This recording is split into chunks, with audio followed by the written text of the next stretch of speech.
boa tarde a todos os presentes, né? E aos que nos acompanham através do YouTube. Eu me chamo Carlos, sou discente do curso de Licenciatura em Geografia da Universidade de Pernambuco, campus Petrolina. E sejam todos bem-vindos, né, ao nosso 14º colóquio, dialogando sobre as águas, e ao segundo painel sobre os saberes locais e mudanças climáticas, que é organizado pelo Programa Escola Verde, PEV, o Laboratório Integrado em Geografia e Meio Ambiente, LIEGMA, e ao Grupo de Pesquisa em Educação, Saúde e Sustentabilidade, Sertão, através da turma do 3º período e do curso de Geografia da Universidade de Pernambuco, campus Petrolina, em 2024.2, sob a orientação dos professores Sidicley Pereira, Maria Cilu Caldeira, Renata Priscila da Silva, Rita Parededa Muli e Guilherme José Ferreira, e a monitora Stephanie Pereira, com o apoio de Gustavo e Yuri Dias. Gostaria de registrar a presença da coordenação do curso de Geografia, a professora Ana Maria de Albuquerque e o professor Everton Valésio, e os demais docentes, como o professor Francisco, a professora Thelma Timóteo e a professora Renata Sibéria. E no nosso colóquio, contamos com a presença das seguintes palestrantes: a Francislene Angelotti, da Embrapa Semiárido, Simone Paim, da Stars Petrolina. E nesse momento, eu gostaria de convidar a minha colega de turma, Jaqueline Barbosa, para apresentar a primeira palestrante. Boa tarde a todos. Sou Jaqueline e queria reforçar novamente que sejam todas e todos bem-vindos ao nosso 4º colóquio, dialogando sobre as águas, e o segundo painel sobre os saberes locais e mudanças climáticas.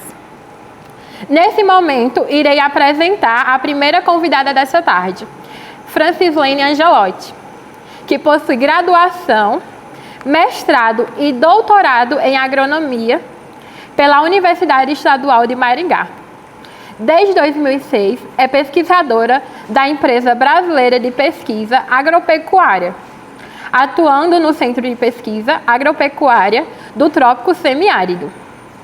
Tem experiência na área de agronomia, com ênfase em mudanças climáticas, atuando principalmente na avaliação dos impactos das mudanças climáticas sobre os cultivos e a ocorrência de problemas fitossanitários. Atua também na adoção de medidas de adaptação por meio da seleção de cultivares tolerantes a estresses ambióticos e bióticos e práticas de manejo. Participa como membro do grupo de trabalho da Embrapa no programa ABC+, e na plataforma de carbono. É representante da América Latina e Caribe na preparação do documento Revisão Científica do Impacto das Mudanças Climáticas nas Pragas de Plantas. Faz parte do corpo docente do Programa de Pós-Graduação em Ciência e Tecnologia Ambiental na Universidade de Pernambuco. Seja bem-vinda, Francislene Angelotti. É uma honra tê-la aqui. Desde já agradecemos por ter aceitado o nosso convite. Nesse momento, lhe passamos a palavra. Muito obrigada. Em nome do professor Sidicley, eu gostaria de agradecer pelo convite. É um prazer estar falando aqui com vocês sobre um tema que é de grande importância mundial, né? Então, para a gente começar, eu coloco aqui, o que é mudança climática, que é essa variação que a gente pode ter no clima ao longo de um período de tempo. E aí, essa variação ela pode se dar tanto por fenômenos naturais ou também pela ação do homem, o que nós chamamos de ações antrópicas. E nós só precisamos entender, porque muitas vezes, como mudança climática, ele é um tema bastante recorrente, principalmente na mídia, o que às vezes nós temos? Isso aqui é a mudança climática, né? Então a gente precisa entender que é uma variação ao longo do tempo, não é o que acontece no clima hoje, né? Então a gente precisa entender essa distinção. Vocês, como geógrafos, conhecem isso muito melhor do que eu, o que é clima, o que é tempo. né? O tempo é essa previsão, olha, hoje vai chover, né? Amanhã a temperatura vai estar em tantos graus. Então, é essa condição instantânea das nossas variáveis meteorológicas. Já o clima não, o clima é uma condição média. E aí, esse mapa do Brasil, ele representa a nossa diversidade climática, né? E a gente pode ser considerado assim um país que a gente tem desde regiões tropicais a regiões temperadas. E quais são esses processos, né? Como eu falei, as mudanças climáticas podem ser causadas por fenômenos naturais e também ações antrópicas. Dentre os fenômenos naturais, nós temos as variações na intensidade da radiação solar, a variação da órbita da Terra, a gente tem as placas tectônicas e também erupções vulcânicas. Mas a gente tem também essa mudança ocasionada pelas ações humanas, que é a queima de combustível fóssil, um dos principais ação que aumenta a concentração dos gases de efeito estufa, que a gente já vai falar, as práticas agrícolas e também a mudança no uso da terra. E aí, só para vocês entenderem o tamanho da nossa problemática, o que acontece? A composição da atmosfera está mudando. Está mudando por quê? Em função do aumento da concentração dos gases de efeito estufa. O efeito estufa, ele é um fenômeno natural importante para que ocorra a vida na Terra. Por quê? Os raios solares, quando a gente vê esse desenho aqui do Sol, eles incidem sobre a Terra. Parte disso é refletido de novo para a atmosfera e parte disso fica na Terra na forma do quê? De calor. O que acontece? Esses gases do efeito estufa, o aumento da concentração desses gases, tem retido uma maior energia, maior calor, e por isso a gente fala no aquecimento global. Quem são esses principais gases? Dióxido de carbono, óxido nitroso e o metano, mas a gente também tem outros gases que podem ser problemáticos. E para mostrar para vocês por que está tendo essa variação na composição da Terra, a gente vê esse gráfico aqui de como que está essa concentração. Então, se a gente pegar aqui antes da Revolução Industrial, a gente tinha esses gases, mas o que a gente percebe? Após a Revolução Industrial, isso tem aumentado, né? Para vocês terem uma ideia, quando eu entrei na Embrapa em 2006, eu trabalhava com alguns experimentos, a gente usava 378 ppm de CO2 para simular a mudança climática. Hoje, a gente tem que usar 415, então isso já mudou. Tá? Então, é essa mudança que é a nossa problemática e vocês vão ver o desafio que a gente vai ter pela frente. A partir da emissão desses gases, existe um painel intergovernamental de mudanças climáticas que reúne pesquisadores do mundo todo. Eles, por meio de modelagem matemática, eles fazem uma simulação do quanto a temperatura pode aumentar em função da emissão dos gases de efeito estufa. Então, a partir daí, nós temos os cenários de aumento de temperatura. Esse cenário ele pode ser o que a gente chama de mais otimista ou mais pessimista. O que seria mais otimista? Se tivermos ações para reduzir a emissão dos gases de efeito estufa, a gente pode ter esse cenário aqui, ó, com um aumento médio de 1,6 graus. Mas se nada for feito, a gente pode ter esse cenário aqui, ó, o mais pessimista, com uma média de 4,4, mas ele pode variar. Aqui eu coloco para vocês as variações, mas ele pode variar até 5,7 graus, esse aumento da temperatura. E esse aumento, como vai ser? Ele vai a atmosfera, o planeta todo vai aquecer dessa maneira? Não. Isso vai ter diferenças tanto no hemisfério norte como no hemisfério sul, na região nordeste para a região centro-oeste, para a região sul. Então isso é muito dinâmico e por isso a importância de nós estudarmos os climas das diferentes regiões do país. E aqui eu coloco para vocês o tamanho do desafio que nós temos. Por quê? Em 2019, nós tivemos uma emissão de gases de efeito estufa em torno de 59 gigatoneladas de CO2 equivalente, que é uma medida padrão que o pessoal tem. Tá, para a gente conseguir manter essa temperatura, o aumento de 1,5, a gente precisa chegar em 2040 com uma redução de 69% na emissão dos gases de efeito estufa. Então, esse é o tamanho da nossa bronca, é o nosso papel daqui pela frente. E aí, o que é mais desafiador ainda? Nós estamos num mundo em que a população está crescendo. Uma população crescente, o que traz para nós? Vamos precisar de produzir mais alimentos. E vocês viram lá que uma das ações antrópicas que aumenta a concentração de gases de efeito estufa é o quê? Práticas agrícolas e mudança do uso da terra. Então a gente precisa fazer isso de maneira o quê? Sustentável, sem desmatar para ampliar novas áreas. Como que a gente consegue isso? A gente vai precisar aumentar a nossa produção dentro das áreas agrícolas que já existem, tá? Nós vamos ter um aumento da população e o quê? Vamos precisar de mais água.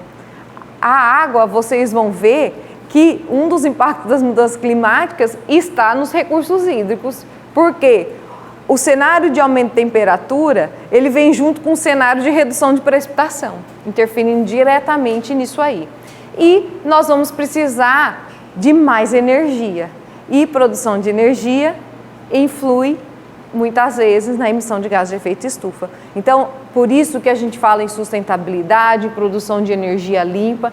Para quê? Para que a gente consiga cumprir essas metas de reduzir a emissão dos gases de efeito estufa. E aí, para vocês entenderem, né, um pouco disso e trazendo aqui para a nossa região, o que nós temos? Quais são esses cenários de mudanças climáticas aqui para o semiárido? Então, onde a gente vê aqui os diferentes cenários, tá vendo? Esse aqui é aquele mais pessimista, né? A gente vê que praticamente para toda a região a gente tem o quê? Aumento de temperatura. E a hora que a gente vai lá para a precipitação, o que a gente vê aqui? Para todos os meses do ano, nos diferentes cenários, o quê? Uma redução da precipitação, né? É claro que outras regiões, por exemplo, Santa Catarina, Rio Grande do Sul, o que a gente tem? Esses eventos extremos, com chuvas torrenciais, que aconteceu, né, no início do semestre. Então, a gente vai ter, isso é muito dinâmico, com variações para as diversas regiões do país. E aí, os impactos, a gente traz aqui algumas coisas de impactos em recursos hídricos, mas a gente precisa entender que os impactos das mudanças climáticas, ela está nos diferentes setores. Saúde, agricultura, na biodiversidade, recursos hídricos e também as zonas costeiras, porque a gente vai ter elevação do nível do mar, né? E aí a gente pode ter o quê? Mudança nesse nosso ecossistema aquático também, né? A saúde, a gente não vai tratar muito aqui, eu vou ficar mais falando com vocês sobre agricultura, biodiversidade e recursos hídricos, mas na saúde, né, a gente tem diversos trabalhos da Fiocruz que já mostra, né, esses insetos que são vetores de doenças, diminui o ciclo do inseto, o que acontece? Acontece mais doença, poluição do ar, doenças respiratórias, né, ambiente poluído. Então, são vários tipos de doenças que podem aumentar devido às mudanças climáticas também. E aí, quando a gente fala em precipitação, tendo sempre em conta esse cenário de aumento de temperatura e redução de precipitação, a gente vai ter a redução da precipitação, a gente pode ter aumento da evaporação, a gente pode ter a salinização dos nossos aquíferos, a gente pode ter a perda, né, de produtividade, a gente precisa produzir alimento para uma população que está crescendo, né, e a gente pode ter modificações na biodiversidade em função disso daí. Um estudo feito pelo INPE, o Instituto de Pesquisas Espaciais, o que eles mostram? Aqui seria a nossa vegetação hoje. E em função dessa redução na precipitação e desse aumento de temperatura, diversos cenários nos mostram o quê? Aqui a gente está no rosinha, no semiárido, mas que a caatinga ela pode vir se tornar o quê? Um semideserto, em alguns mais escuros, que a gente vê alguns cenários até um deserto. Então, são feitas essas simulações para mostrar quais são os possíveis impactos. E aí também tem estudos mostrando que, por exemplo, aqui, o que a gente tem? O índice de aridização. Então, pode aumentar as áreas desertificadas. Por quê? Tanto a temperatura quanto o déficit hídrico, ele interfere nesse índice e a gente pode ter, em 2070 até 2100, um aumento dessas áreas desérticas. Aqui é só um exemplo de um outro estudo que eu trago para vocês, que esse daqui seria a vazão do Rio São Francisco. Então, eles simularam no período atual o que é a nossa vazão e com esses modelos matemáticos, o que a gente pode ter. Então, aqui, ó, o vermelhinho é uma redução da vazão, então a gente pode ter uma redução da vazão do Rio São Francisco e aí todos esses problemas que impactam na redução da água e a necessidade que a gente tem da água, né, para a vida.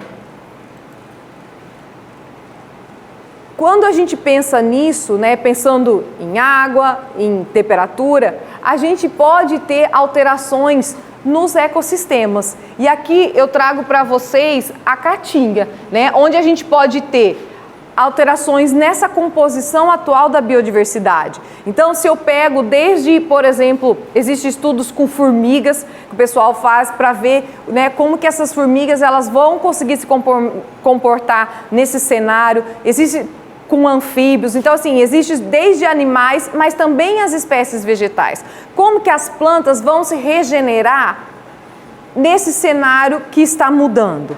Né? Então, nós fizemos estudos lá na Embrapa para ver a germinação dessa semente, o estabelecimento dessas plantas, e a gente vê, nós temos plantas que conseguem ter uma maior tolerância, mas a gente vai ter planta que não vai conseguir se estabelecer. Da mesma forma, a ocorrência de patógenos. Então, tem patógenos que eles podem se beneficiar e aumentar a sua ocorrência, e daí prejudica a germinação, o estabelecimento das plantas, e outros que podem ser prejudicados e aí melhora para a planta conseguir se desenvolver. Então, a gente tem aí muitos cenários e muita coisa para ser estudado. Não poderia deixar de trazer aqui a parte de agricultura, né? Que é um pouco do que a gente faz lá. Então, o que a gente tem na agricultura? A gente tem uma mudança da geografia dos cultivos. O que seria isso? A mandioca, a macaxeira, que é produzida aqui, ela pode aumentar o risco, as áreas que são produzidas, aumentar o risco da produção. Só que pode ganhar espaço aonde? Na região sul, que hoje não tem clima favorável para a sua produção, mas no futuro pode ter. Então, quando a gente fala em cana-de-açúcar e mandioca para o Brasil, pode aumentar a sua área por causa disso, porque vai esquentar na região sul e vai ter essa mudança na geografia que a gente chama dos cultivos. Mas a gente tem outras culturas, como o milho, a soja, né, que vão ter uma perda no seu rendimento. A gente faz experimentos lá, por exemplo, com feijão calpi. E por que perde o rendimento? Tem cultivares que elas abortam as flores e, consequentemente, não produz o grão. Então, é por isso que a gente tem aí essa diversidade de plantas com as suas especificidades quanto a esse ranking de temperatura, né? Esses limites de temperatura. E eu gosto muito de trazer isso aqui porque eu acho que a gente precisa tomar posse disso. O semiárido, ele sempre vocês vão estar vendo, né, a região mais vulnerável às mudanças climáticas. Mas isso não é para nos fazer de coitadinhos ou porque, mas a gente está no semiárido, vamos sofrer muito. Eu acho que isso daí é muito mais midiático, né, do que o que a gente vê na nossa realidade. Por quê? Porque é no semiárido que nós temos plantas que já são adaptadas ao déficit hídrico e ao calor. Então, a gente precisa pegar esses estudos, essas plantas, esses trabalhos, para a gente se empoderar disso. Nós vamos ser modelo para as outras regiões. Nós vamos ser o banco genético das outras regiões, porque a gente tem plantas aqui adaptadas. Por que nossa vulnerabilidade ela é alta? Por causa do baixo IDH da região Nordeste. Então, A gente precisa entender isso daí e tomar posse de que a gente tem muito mais para fazer e para ofertar, né, do que aqui do semiárido a gente não vai conseguir nada. É claro que quando a gente fala em adaptação, recurso financeiro pesa muito e vai contribuir muito, mas a gente tem que buscar isso aí, né? Isso é um dos papéis nossos na COP, nessas reuniões que tem políticas aí, tá? E aí entra o papel da pesquisa. E aí vocês todos aqui são convidados a participar. Por quê? Vocês viram, nesse pouco que eu falei aqui, como é gigante esse tema mudança climática, como é desafiador, e a gente precisa ter uma equipe multidisciplinar. O agrônomo trabalhando junto com o geógrafo, com o biólogo, com as diversas áreas do conhecimento. Só assim a gente vai conseguir progredir e trazer resultados para que a gente consiga vencer, né, enfrentar essas mudanças que estão tendo no clima. E é claro, né, eu deixei aqui, a gente precisa sempre pensar naquele slide que eu mostrei para vocês, sistemas de produção sustentáveis, que reduzam a emissão dos gases de efeito estufa. Eu peço até desculpa para vocês, mas é que eu esqueci, eu pus isso aqui para o português e ficou o pendrive lá na Embrapa. E aí eu cheguei em casa, fui salvar, não conseguia, e aí eu trouxe mesmo em inglês. Mas isso aqui é muito fácil, mas por que eu trago essas estratégias? A gente escreveu isso num artigo que a gente fala de proteção de plantas. Mas isso aqui a gente pode generalizar para as outras coisas também. Por quê? Porque quais são... Aqui a gente elencou 10 estratégias para enfrentar os impactos das mudanças climáticas. Qual seria essa primeira estratégia? Entender o risco.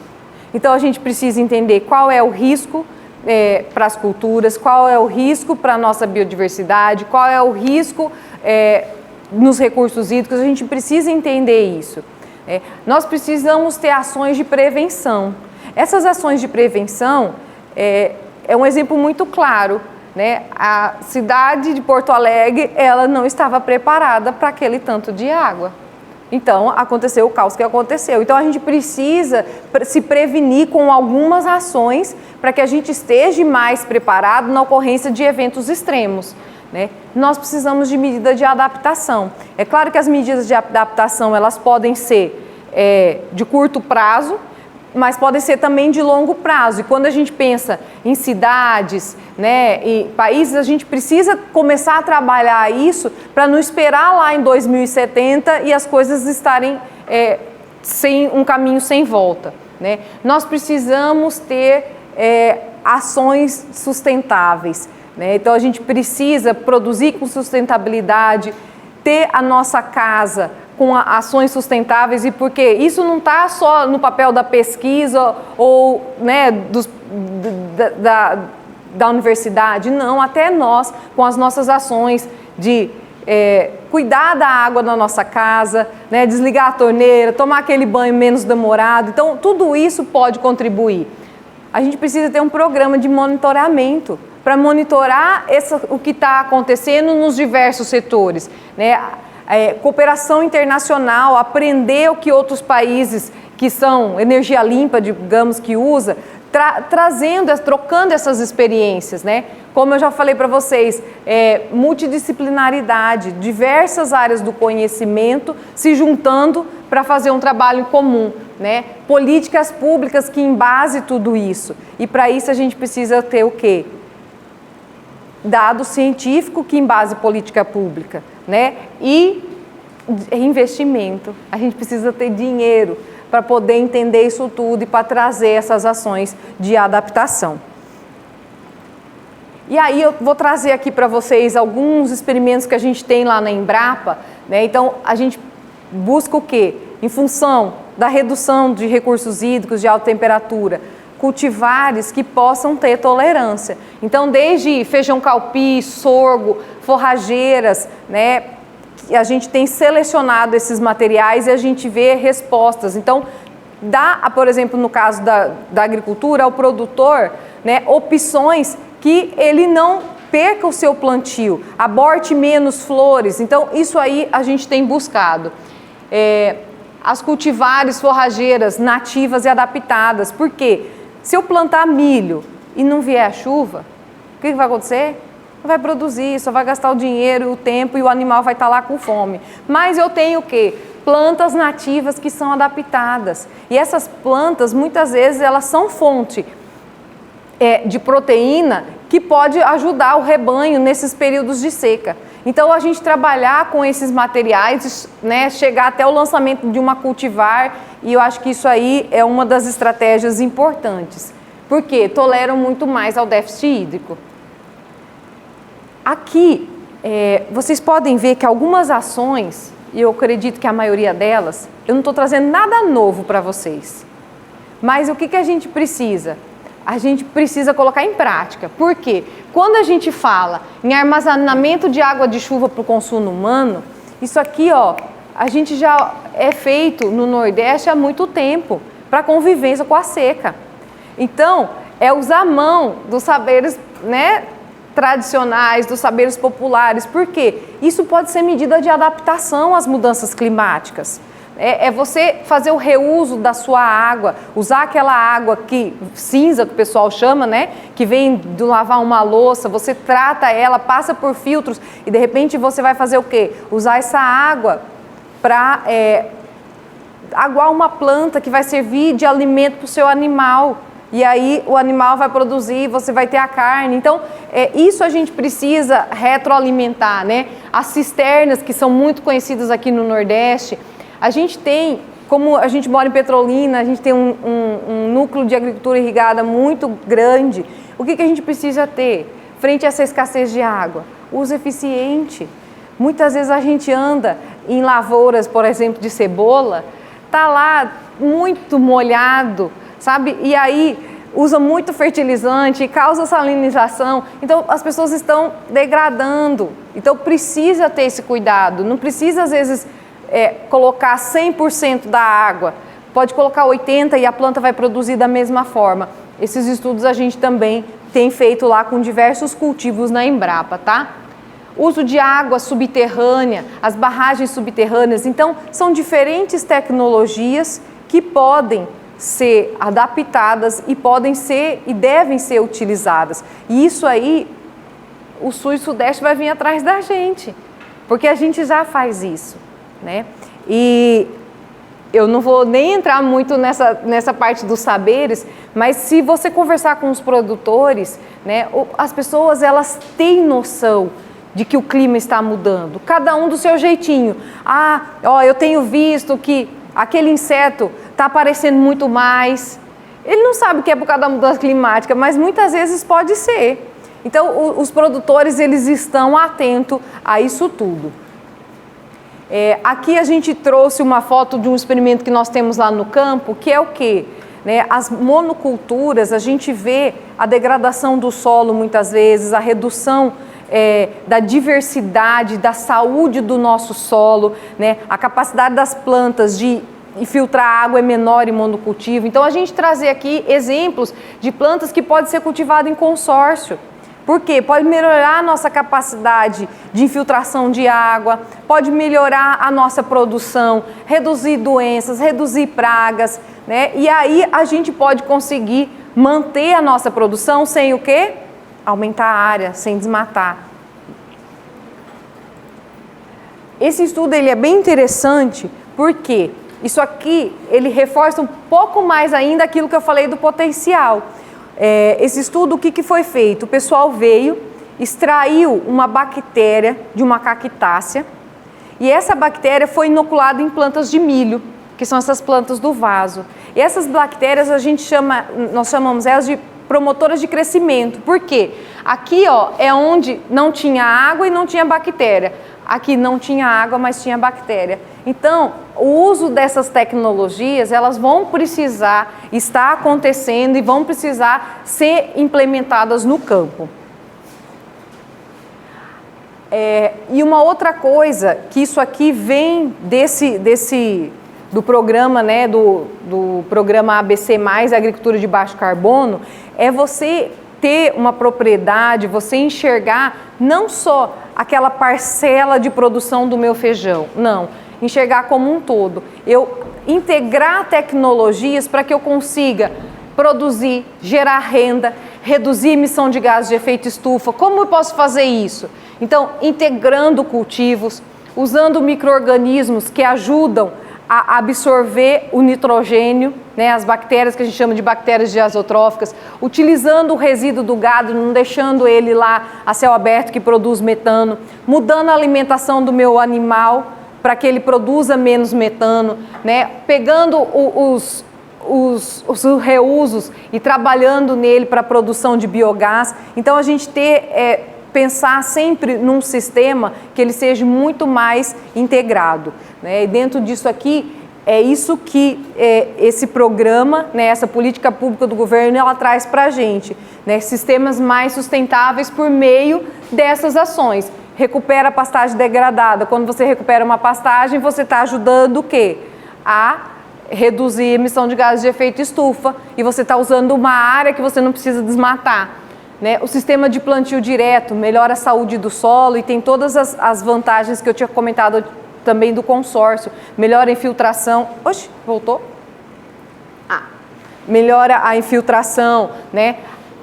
Florestas plantadas, manejo de resíduos, sistemas integrados. Então a gente tem aí diversas ações que a gente pode e deve usar para que a gente possa enfrentar esses cenários pessimistas que vêm pela frente e que eles não cheguem a ser, né, pessimista para a gente. E também eu trago aqui para vocês uma das opções de energias renováveis. A gente tem muito exemplo disso, né, aqui no Nordeste, e precisa usar isso de uma maneira consciente, né? Existem esses estudos de quando você limpa alguma área para colocar as placas solares, então precisa fazer esse balizamento, mas usar um pouco da energia solar, da energia eólica, para nos ajudar, né, nesses processos.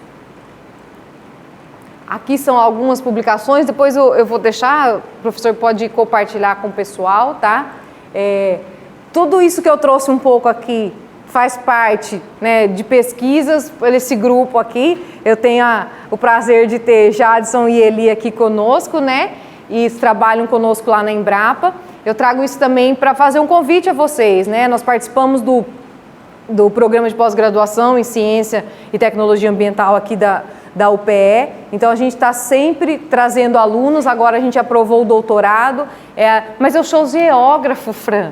Não tem problema, a gente precisa fazer essa integração, né, com as diversas áreas. Então a gente recebe também estagiários, né, diferentes tipos de bolsa. Então, assim, dizer para vocês que a Embrapa está de portas abertas para recebê-los. Quem quiser entrar um pouco nessa temática aí, tem espaço e vai ser muito bem-vindo. E eu acho que era isso. Agradeço mais uma vez.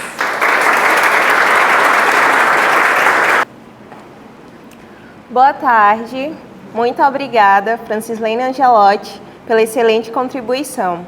Eu me chamo Maísa e agora irei apresentar nossa segunda palestrante. Simone Paim é licenciatura em Pedagogia pela UPE, educadora popular pela Escola Nacional de Formação da Contage, educadora do EJA por mais de 10 anos. Seus primeiros passos na atividade rural foram aos seus 6 ou 7 anos na fazenda Poço Dantas, em Santa Maria, na roça de sua avó. Ingressou no movimento sindical em 2008 e, por meio do EJA, atuando com trabalhadores rurais, se encontrou profissionalmente. E foi a sua alavanca no mundo sindical assalariado. Agradecemos muito por ter aceitado o convite para participar do nosso colóquio. Nesse momento, lhe passamos a palavra.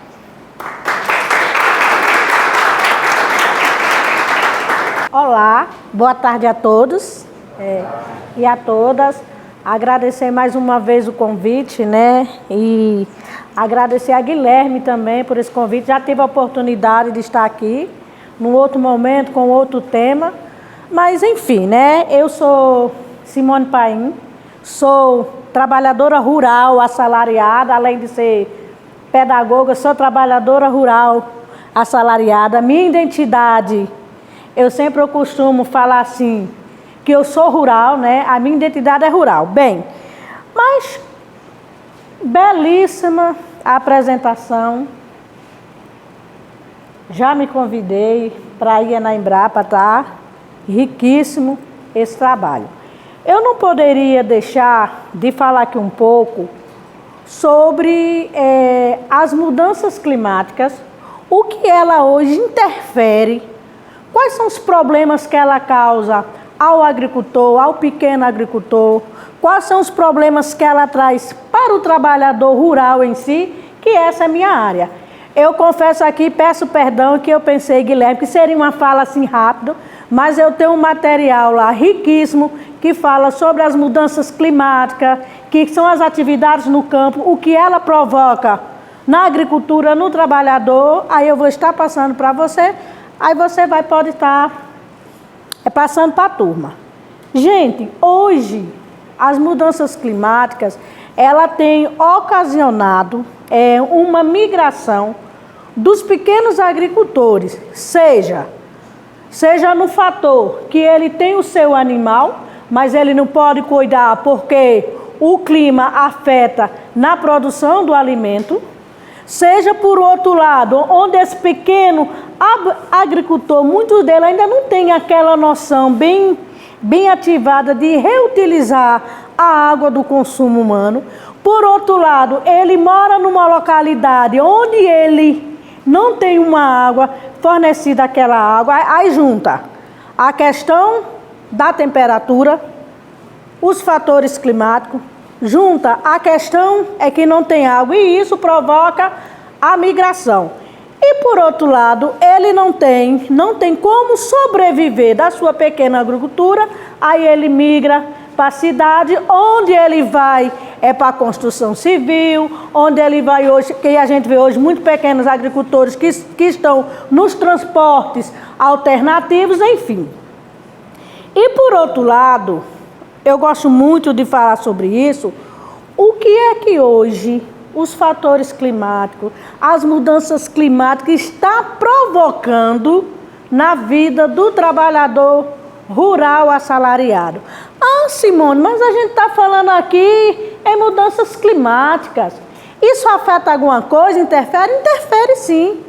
Hoje a gente tem no Vale do São Francisco, nós temos mais de 100 mil trabalhadores rurais lotados em quase 3 mil fazendas, pequeno, médio e grande porte.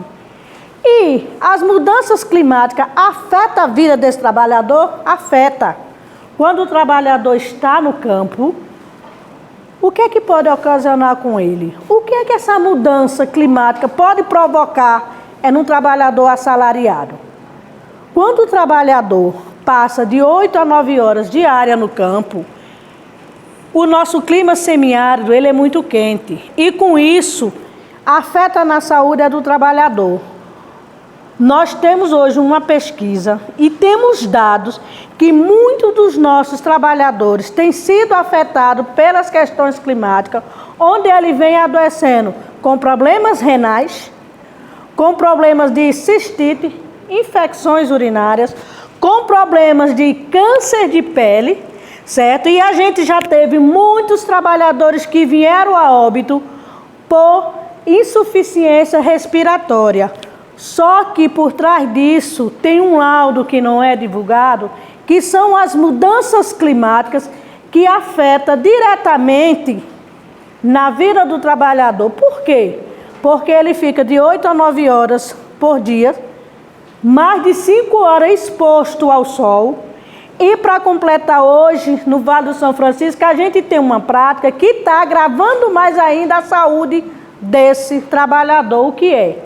Embaixo dos grandes parreirais, estão colocando as lonas para proteger a planta do sol e da chuva quando tem, mas na verdade aquele calor, ele fica por cima da lona, a temperatura aumenta mais ainda e com isso os nossos trabalhadores têm cada dia mais adoecendo, principalmente as mulheres, porque a maior massa de mão de obra são de mulheres. A maior concentração na parte do sol que fica são mulheres.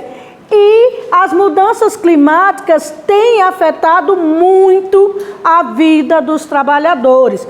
Ah, Simone, então as questões climáticas podem ser mudadas? Tem ação do homem na natureza. Mudar em si o ciclo natural do clima, a gente não pode. Mas a gente pode fazer com que isso possa ser reduzido. Em que sentido? Nós estamos esse ano indo para uma 30ª campanha salarial, 35ª campanha salarial, onde a gente está tentando colocar na nossa convenção coletiva a proibição dessas lonas. E estamos novamente mais um ano fazendo essa política com que o uso do agrotóxico que é usado no campo, quando ele tem o impacto da mudança climática, a temperatura, isso também afeta na saúde dos trabalhadores e a gente precisa inibir isso. Não é fácil. A planta hoje aqui no Brasil, aqui no Vale do São Francisco, que vem evidenciando a cada ano mais, e que a gente tem essa preocupação, não somos contra a produção do Vale, mas por outro lado a gente tem esse cuidado na saúde do trabalhador. E as mudanças climáticas, elas vêm proporcionando, intensificando mais essas doenças quando ela chega junto do agrotóxico. Quando ela chega, muitas vezes o trabalhador é obrigado a tomar uma água, quando não há fiscalização, quando não é uma água tratada, certo? Por outro lado, o clima em si, ele já danifica todo um ecossistema onde o trabalhador está ali inserido durante 44 horas semanais. E a gente precisa ver uma forma, como é que a gente pode mudar essa realidade? A gente está no campo todo dia. Como é que eu posso chegar para o meu trabalhador e dizer, olha, você está doente? De que forma nós podemos mudar essa realidade? Mudar o ciclo natural das mudanças climáticas em si, a gente não pode, mas a gente tem os meios para fazer isso. Primeiro, é o que eu disse, estamos tentando botar numa convenção coletiva essa proibição. Segundo, o uso desordenado de agrotóxico. Quando o trabalhador está num clima arretado, que é o nosso, aí vem todo os vapores, vem a poeira, vem toda aquela quintura e ele absorve aquele ar, ele está ali totalmente intoxicado. E a gente tem se deparado com isso todos os dias. Sabemos que aqui no Vale do São Francisco foi implantada algumas empresas, que eu não vou falar por uma questão de ética, onde faz essas pesquisas, porém tem locais que está desordenadamente e os nossos trabalhadores vêm adoecendo e as mudanças climáticas têm ajudado muito com que esses trabalhadores venham adoecendo. A gente já tentou fazer uma divulgação dessas pesquisas que são feitas, mas a gente ainda não conseguiu, porque há aquela questão do agronegócio, certo? Agronegócio, né? Eu digo agroveneno, porque agronegócio, certo? E por outro lado, fica difícil porque é capital e trabalho. Aí fica, os fatores climáticos estão aqui no meio. A planta, por um lado, ela precisa do clima. Mas, por outro lado, para ela crescer e produzir, ela precisa do agrotóxico. E quando tem um impacto dos fatores climáticos sobre esse agrotóxico, quem absorve tudo aquilo é o trabalhador, que está lá no campo. Então, é um tema meio complicado de se falar. A gente está nessa realidade e ontem a gente esteve numa fazenda visitando os trabalhadores. Quando chegamos lá, ontem estava quente de um jeito. Eu digo, Jesus, será que o mundo está acabando? Quando entramos na área, estava lá 2 trabalhadoras, estavam intoxicadas, porque vocês imaginem, vocês ficar 13 horas assim da tarde, 13 horas, você embaixo de um parreiral, coberto, e você absorvendo todo aquele veneno que foi aplicado. E isso vem acontecendo. Então, o que é que a gente pode fazer? Nós como os formadores de opiniões, nós que vivemos no Vale do São Francisco, quais são as parcerias que a gente pode buscar para tentar, pelo menos, amenizar essa situação? Petrolina é referência a nível internacional pela produção da fruta, mas, por outro lado, Petrolina, os trabalhadores vêm adoecendo com problemas relacionados às mudanças climáticas, mas em decorrência pelo uso desordenado do agrotóxico, pelo uso excessivo de que o trabalhador ele tem que passar de 8 a 9 horas, que é a sua jornada de trabalho, certo? E, por outro lado, a gente precisa se conscientizar, enquanto eu sou trabalhadora, enquanto eu faço uso do sistema, eu preciso conscientizar o meu colega, eu preciso conscientizar o meu parceiro de trabalho. O que a gente pode fazer para mudar isso? Estação climática, mudanças climáticas, a ação do homem na natureza está aí. Mudar o clima, o seu ego do clima, a gente não pode, mas a gente pode procurar meios para amenizar isso, porque pensando na saúde do trabalhador, a gente pode buscar parceria com a Embrapa, a gente pode estar buscando com a Univasf para ver qual é o caminho, porque eu costumo dizer o seguinte: se engana-se quem pensa que a vida do trabalhador rural lá no campo, que a vida do agricultor lá no campo é maravilha. Se engana, porque não é. Não é porque pelo trabalho da sua mão de obra, é por estar exposto ao sol, é pelas mudanças climáticas que vêm a cada dia mais acometendo aos nossos trabalhadores, que eles vêm adoecendo e a gente fica sem uma solução. O que é que a gente pode fazer? Eu acho, Guilherme, que esse é o momento, dentro desse espaço, desse colóquio, desse momento, mudanças climáticas, que entra a questão do solo, que entra a questão das águas, a gente procurar um meio, como é que a gente pode fazer para introduzir também no campo. Não é só a gente estar trazendo aqui para uma sala de aula, mas a gente vivenciar esse momento lá, porque a partir daí a gente vai ter mais uma noção realmente o que seja essas mudanças climáticas na vida do trabalhador. E eu convido vocês, tá, estou à disposição, professora também, estou à disposição. O dia que quiser fazer uma visita com uma gente de campo, é para vocês sentirem como é a mudança climática, como é vocês acordarem de 5 da manhã estar no campo, como é que você está 12 horas da tarde no campo, para ver a realidade, para sentir um pouquinho como é que nós podemos fazer para mudar essa realidade. O ciclo natural a gente não pode, mas a gente pode buscar outros meios que venham com que possamos parar com isso, tá? E os nossos trabalhadores precisam dessa atenção. Toda vez que eu falo de trabalhador, nas condições climáticas que os trabalhadores passam lá no campo, eu vivo num dilema comigo mesmo, porque a gente vê essa realidade, Guilherme. Não é fácil você chegar no campo.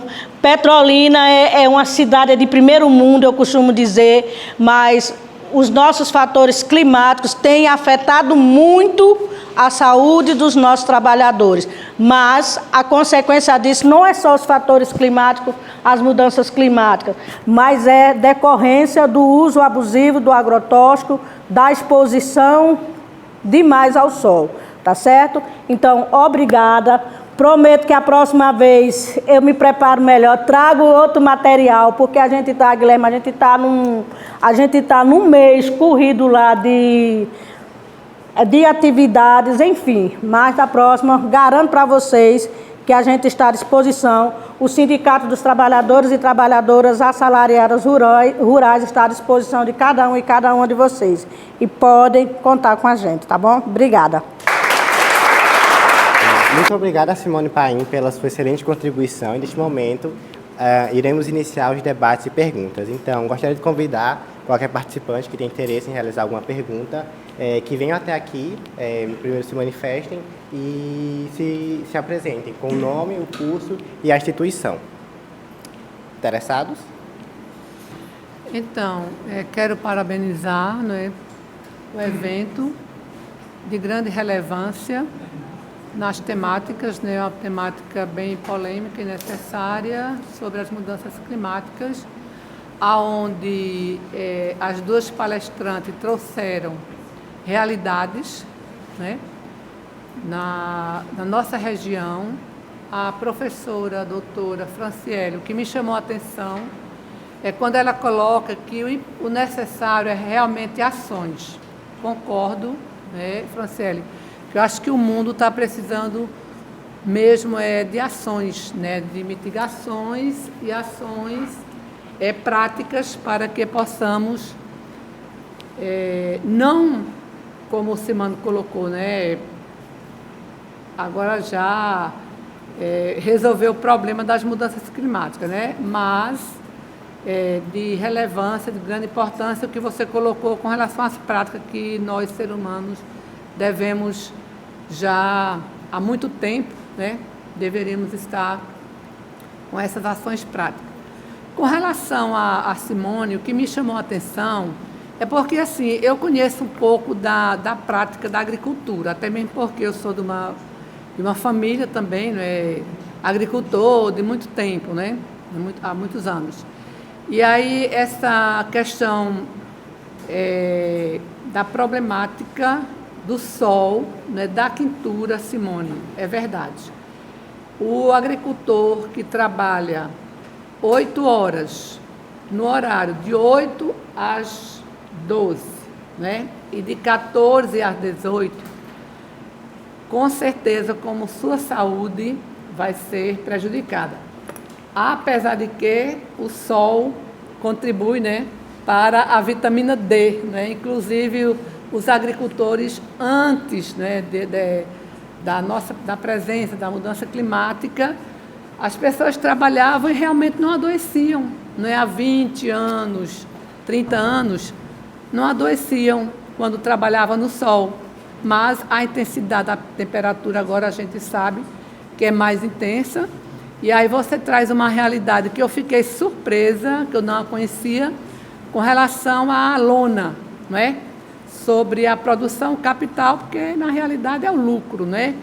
É a questão do lucro, onde a produção, que seja de qualidade, para a exportação, enfim. E essa questão da lona, de fato, né, é uma novidade aqui na região, que eu não a conhecia, não é? Não sabia. Me chamou muita atenção a sua fala, eu fiquei atenta a todo momento. E parabenizando pela sua luta, não é? Você sempre inquieta e procurando, né, saber como se fazer, não é, para amenizar essa situação onde os trabalhadores de fato estão adoecendo, né, e até morrendo, e você colocou todas as consequências, tá? Mas eu vou falar mais a nível de sugestão, tá? Aqui falando com o Guilherme. Vocês estão procurando, né, diante das lutas, amenizar, né, os problemas de saúde. Eu daria uma sugestão da mudança de horários, né? Vocês poderiam também lutar para mudar esse horário de trabalho. Qual é o horário que se começa no trabalho no campo? 7, 8 horas? Eles começam 7, 8 horas da manhã? É isso? Começa de 7.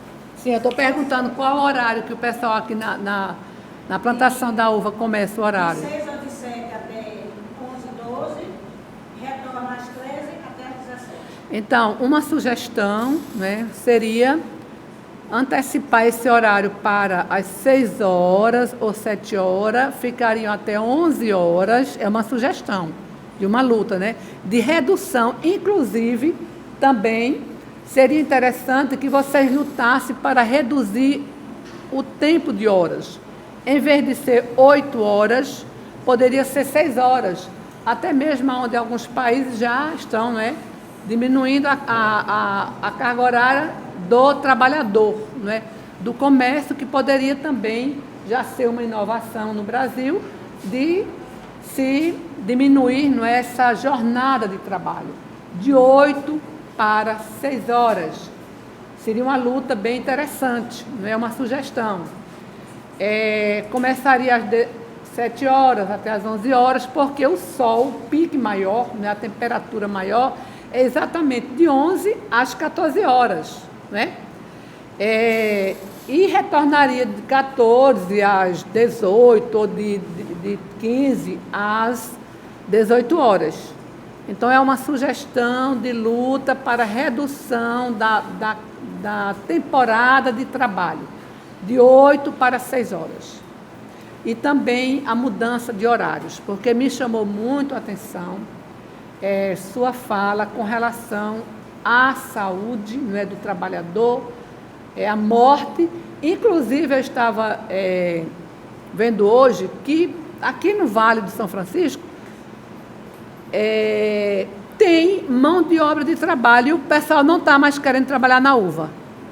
Eu fiquei assim, atenta, né, ao que você estava falando. Saiu isso hoje, eu estava vendo lá nas redes sociais. Petrolina precisa de mão de obra na uva e não tem. Talvez seja o trabalho escravo, né? Porque é escravidão, né? Você trabalhar de 7 às 12 horas e de 13 horas é o pique, né? Ser humano nenhum aguenta a temperatura, né? Tem o grau de temperatura que o ser humano realmente suporta. Lógico que vai adoecer, que vai morrer, né? Então, só apenas sugerindo, né, e colocando a importância da ação, né, que nós tenhamos mais ação, mais práticas, né, e que sugerindo para você, nessa luta, a diminuir a jornada de trabalho. Tá? Então, em primeiro lugar, eu estou muito feliz de estar aqui hoje. Eu sou do Colegiado da Biologia, sou a professora Thelma Timóteo. Vim dessa leva dos novos, que estão chamados a gente os novos, né? Acho que ano que vem acaba isso, né? Então, assim, é um prazer estar aqui, não só pela temática, porque eu sou do Colegiado da Biologia, eu brinco muito com meus alunos que lá todo mundo fala de fungos e plantas, né? O Jadson está ali, é meu aluno. E eu vim da área da promoção da saúde, né, das doenças tropicais negligenciadas, e a gente sente assim, fora do lugar, né? Assim, eu vou procurar pessoas que vêm falando sobre isso, principalmente numa perspectiva interdisciplinar. E aí, Francislene, eu fiquei muito feliz quando você apontou, né, na sua fala a questão dos mosquitos vetores, né? Porque toda a minha formação foi lá no Rio de Janeiro, trabalhando com doenças tropicais negligenciadas e a ocorrência desses mosquitos vetores, e como a gente vê agora que tanto a questão do clima quanto a questão do tempo tem influenciado na permanência, na dispersão, no tempo de ciclo de desenvolvimento desses mosquitos, né? E como é que é importante ações de vigilância de saúde, não só ficar apontando que esses mosquitos estão no nosso território, mas também passar a considerar as mudanças climáticas como um determinante social, ambiental importante, para que seja também considerado nas políticas públicas. Toda a minha fala, eu sempre falo em políticas públicas, porque a partir de políticas públicas a gente tem a força motriz necessária e a gente retira das pessoas, dos sujeitos sociais, a responsabilidade pelo cuidado. Porque, passando para a minha área, que é de saúde, né, educação e saúde, a gente sempre tem uma fala muito de responsabilizar quem está numa situação de agravo, né? Então, a gente sempre fala das práticas de prevenção. Claro, são importantes, mas também a gente tem que perpassar esse discurso, atravessar pelas questões da política. E aí entra Simone. Que prazer te escutar. Que prazer te escutar, que potência. Eu fiquei assim tão feliz, a vontade de carregar você para casa, porque é uma fala poderosa sobre tudo que a gente discute na academia, né? Tudo que a gente fala nos nossos artigos, nas nossas palestras. E quando você fala da saúde do trabalhador, mudanças climáticas e a temática da saúde, a gente sempre vai lembrar ali do que a gente fala sobre condicionantes e determinantes da saúde. Por que isso é importante? Porque quando a gente fala de condicionantes da saúde, a gente está falando que a saúde, ao contrário de falar de doenças, é algo tão complexo que envolve falar de ambiente, condições de trabalho, cultura, política, educação, movimentos sociais, organização social, e que as pessoas que estão passando por isso sozinhas, elas não têm força, né? Não é só eu me prevenir, mas eu preciso de um movimento que leve a essas mudanças que socialmente encontram barreiras gigantes para que elas possam ocorrer, principalmente em mudanças de condições de trabalho. Se a gente voltar um pouco tempo lá em 1800 e pouquinho em Londres, o que mudou para que as pessoas parassem de morrer dentro das minas de carvão? E ali surge a saúde coletiva. É porque as pessoas morriam e não tinha trabalhador. E aí começou todo o movimento de dizer, não, temos que mudar as condições de trabalho nas minas, porque as pessoas estamos perdendo trabalhadores. E aí mudou as condições, a contragosto, porque foi esse movimento da saúde coletiva que veio para cá, para o Brasil, como saúde pública, só que não cuidavam da saúde das pessoas lá na casa delas. E elas continuavam adoecendo e morrendo. Só depois de perceber que tinha que cuidar da saúde como um todo, pela força do trabalho que essas pessoas tinham, é que essas mudanças de fato se tornaram políticas públicas. Ontem, Jadson, a gente estava falando sobre isso, né? Eu tenho um grupo de pesquisa que a gente toda terça se reúne e eu trouxe para eles 2 livros que falam sobre mudanças climáticas e saúde, e o outro livro foi Seca e a Saúde Invisível. Não só a saúde das pessoas que passam por essa situação que a Simone relatou é invisível, as pessoas que passam por isso são invisíveis. As pessoas se tornam invisíveis, né? E a gente fala muito sobre a questão dos boletins epidemiológicos, né? Por que acidente de trânsito hoje consta no boletim epidemiológico? Porque esses acidentes de trânsito sobrecarregam o SUS e passaram a querer monitorar o quanto que de impacto financeiro e como que políticas públicas, como, por exemplo, de punição por meio de multas, poderia prevenir, evitar isso. Na questão da saúde do trabalhador rural, que a Simone trouxe vários apontamentos, vários condicionantes, como exposição ao agrotóxico, que é potencializado pelas diferenças climáticas e de tempo, a questão das péssimas condições de trabalho, péssimas, inexistentes, né? Às vezes a gente passa em grandes redes de supermercado e vê os trabalhadores almoçando na rua. Eles não têm direito a um refeitório e a um supermercado, né? Então, assim, o trabalhador ele fica exposto a essas mudanças e outras intempéries, ele não tem local adequado para descanso, não tem refrigeração adequada, não tem hidratação adequada e ele sofre de estresse climático, ele tem cardiomiopatias, ele tem doenças respiratórias, doenças psicossociais, dificuldade para aproveitar a vida após o trabalho, porque ele está extremamente esgotado depois que ele chega em casa. Né? Ele não tem lazer, ele não tem renda suficiente para ter lazer, ele não tem acesso a produtos alimentícios de qualidade pela baixa remuneração. Né? Então isso perpassa para que nós que estamos na academia, né, a gente se movimente por meio de nossos projetos de pesquisa, de extensão, a juntar forças e elaborar notas técnicas, de denunciar isso mesmo. Né? A partir dos nossos estudos, que não sejam apenas nossas publicações, a Fiocruz, onde eu estudei, fala muito sobre isso, notas técnicas, qualidade da água, como a Francislene colocou, né? A qualidade do acesso à alimentação. Então, nosso grupo produz uma nota técnica que é encaminhada para os órgãos públicos, ajudando esses movimentos sociais, organização de trabalhadores a denunciar, né? Porque, querendo ou não, a nossa titulação, né, ela nos dá uma chancela, uma voz que muitas vezes o trabalhador do outro lado não tem. Nossos títulos, né, nossos artigos, eles nos dão um lugar de fala que mesmo que a gente não esteja vivenciando aquilo, vai nos dar uma visibilidade para esse grupo que eles não têm. e estão há anos ali na luta, né? Então, vamos movimentar essa nossa capacidade, vamos nos mobilizar e abraçar uma causa tão importante, né? E fiquei muito feliz de escutar vocês duas. Me coloco à disposição, assim também, como os nossos colegas já estão aqui há muito tempo, né, fazendo isso.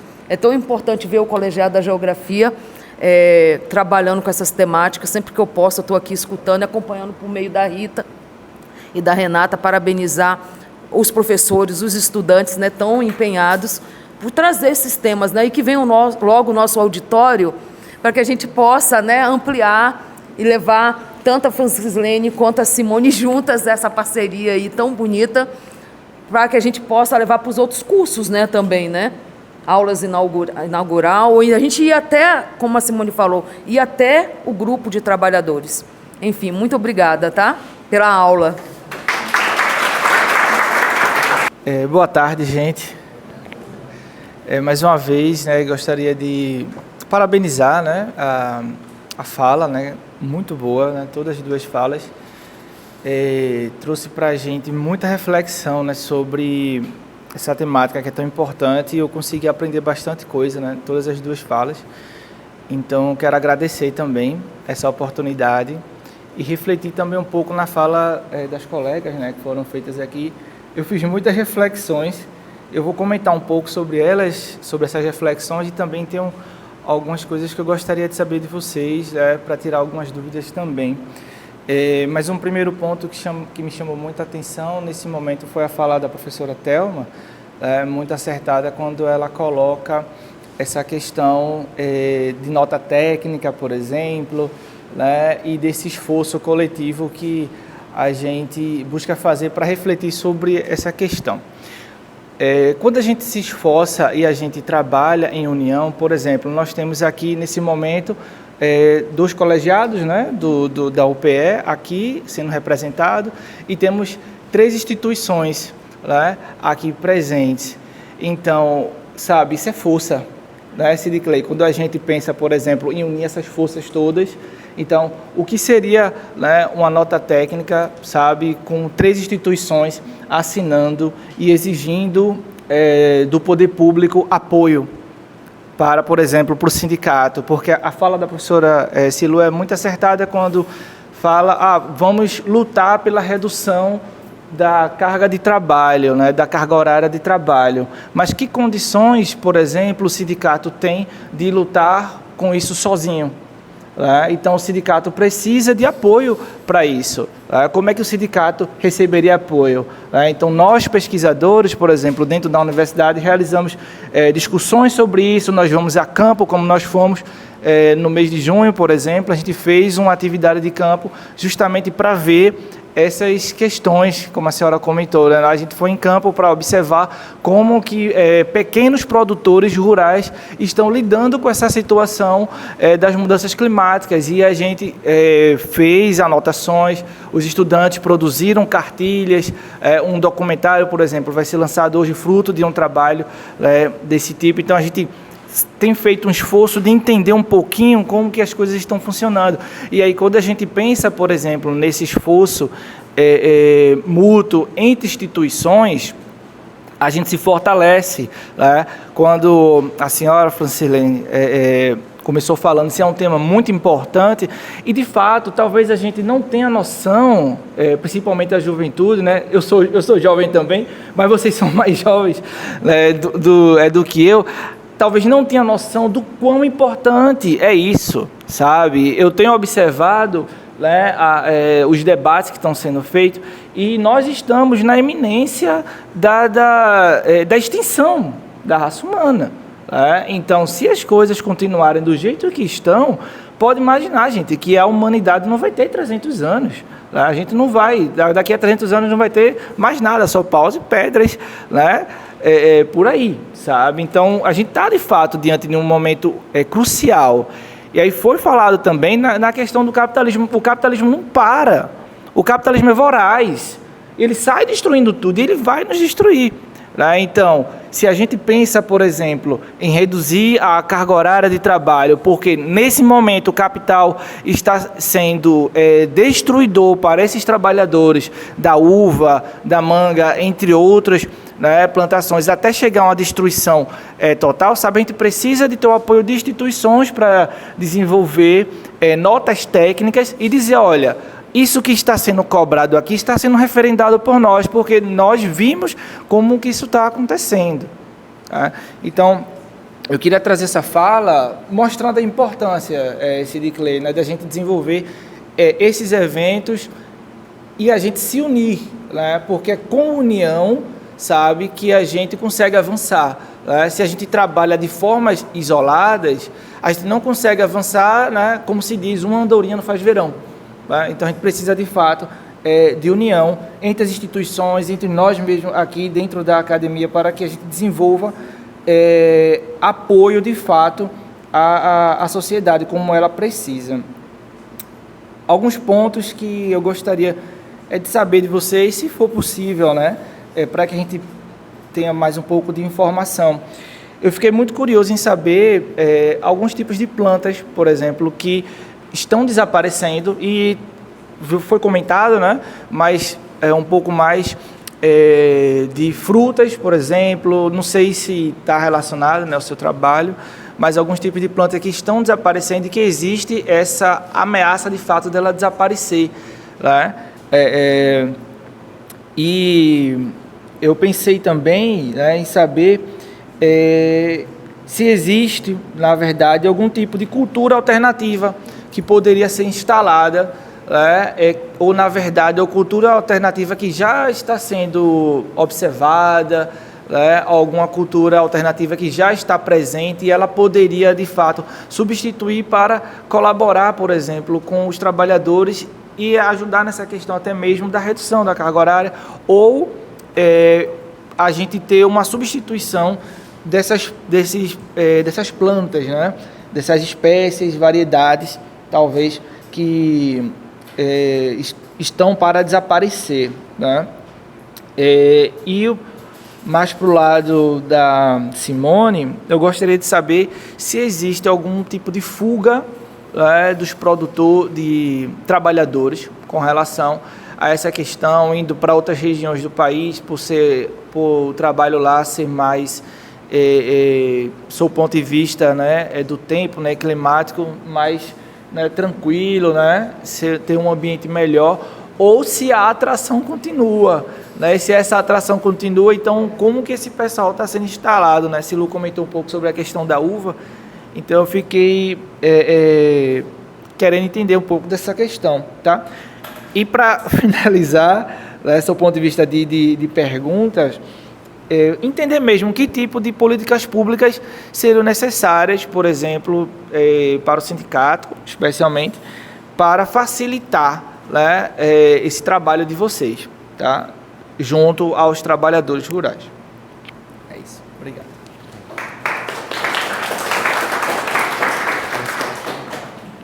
Agradeço, né, as colocações aí dos três professores, muito pertinentes.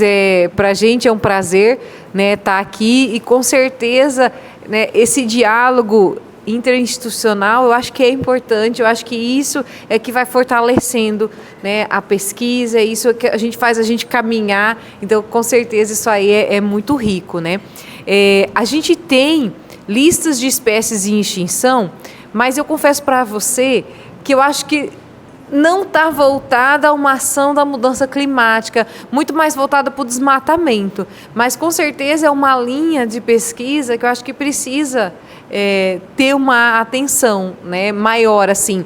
Existem até alguns modelos, eu não sei te dizer uma planta em específico, mas eu já vi modelos matemáticos que estudam os nichos ecológicos de diversos tipos de planta e se o clima pode fazer com que a planta se desenvolva menos ou que a planta possa desaparecer naquele local, né, mais para espécies nativas. Então, esse tipo de estudo existe sim, né, mas não é muito o que a gente está trabalhando nesse momento.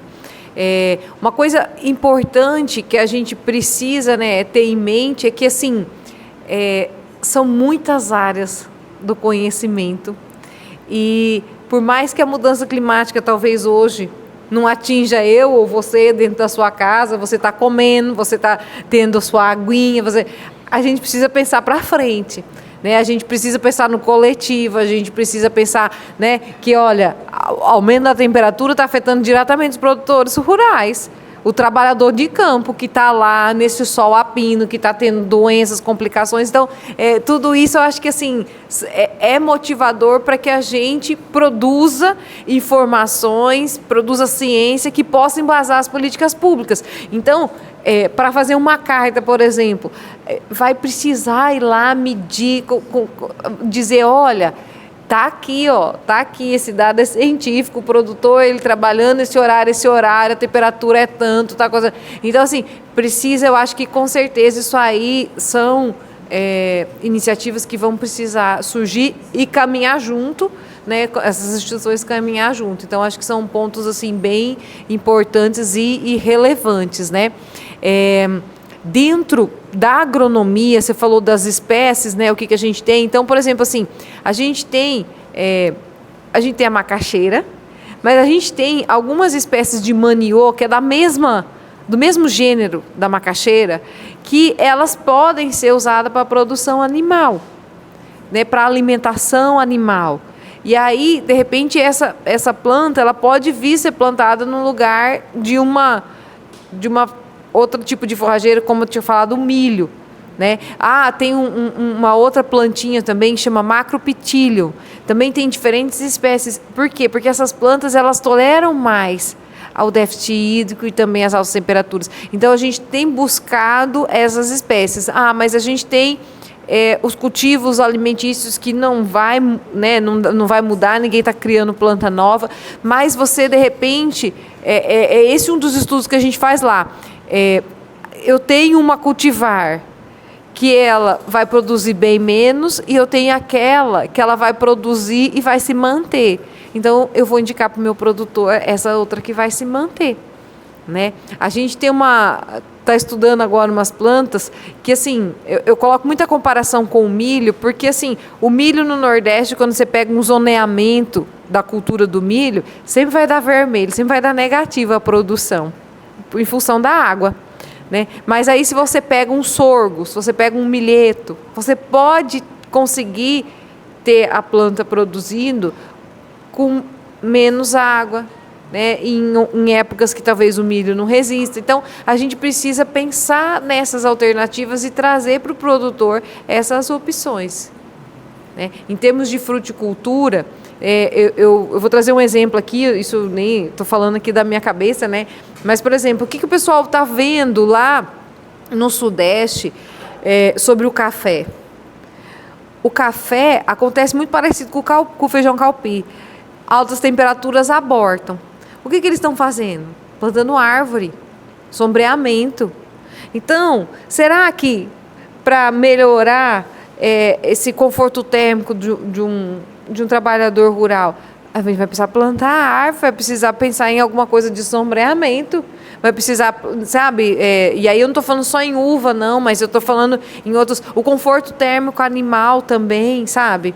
Então, assim, existem estudos que já mostram, se você tiver árvores, se você plantar, a temperatura, aquele microclima, ela diminui, né? Então, a gente vai precisar pensar nessas alternativas. Isso, agroflorestas, produção integrada, isso, né? A gente vai precisar trazer isso talvez possa ajudar também, né, nesse conforto térmico até para o trabalhador que vai estar lá. Isso. Não sei se eu respondi tudo.